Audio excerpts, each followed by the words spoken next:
હવે સમાચારોમાં આગળ વાત કરીએ આપણે અરવલ્લીની તો અરવલ્લીના શામળાજી યાત્રાધામ ખાતે અરવલ્લી જિલ્લા કોંગ્રેસ સમિતિ દ્વારા અનોખો અને પ્રતિકાત્મક કાર્યક્રમ યોજાયો હતો।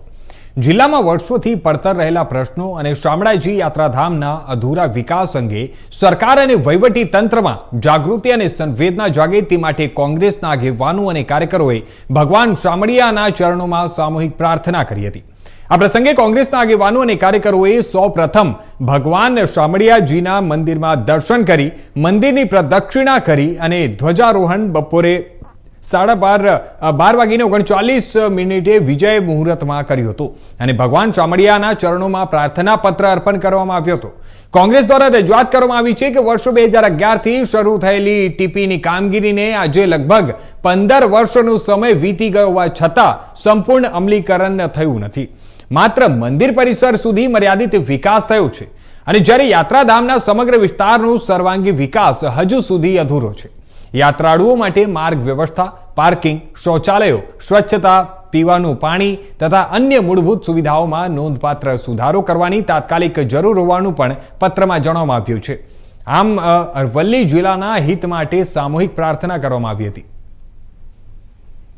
સુપ્રસિદ્ધ યાત્રાધામ શામળાજી ખાતે આજે અરવલ્લી જિલ્લા કોંગ્રેસ સમિતિ દ્વારા ભગવાન શામળિયાને ધ્વજા પણ ચડાઈ છે।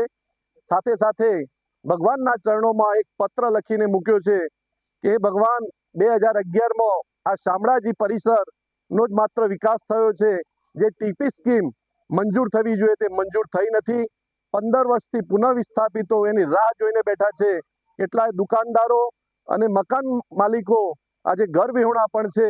ત્યારે સરકારમાં બેઠેલા અધિકારીઓ અને સરકારમાં બેઠેલા સત્તાધારીઓને સંવેદના જાગે, એવામાં જાગૃતિ આપે અને ભગવાન એમને બુદ્ધિ આપે, જેના કારણે આ શામળાજીનો વિકાસ થાય અને અરવલ્લી જિલ્લાનો પણ વિકાસ થાય। સાથે સાથે આગામી તાલુકા પંચાયત અને જિલ્લા પંચાયતની જ્યારે ચૂંટણીઓ પણ આવી રહી છે, ત્યારે આ જિલ્લાની અંદર કોંગ્રેસનો ધજા લહેરાય, જિલ્લા પંચાયત અને તમામ તાલુકા પંચાયત અને નગરપાલિકા એ કોંગ્રેસની થાય, એ માટે પણ આજે ભગવાન શામળિયાના ચરણોમાં સૌએ સાથે મળીને પ્રાર્થના કરી છે। જય શામળિયા।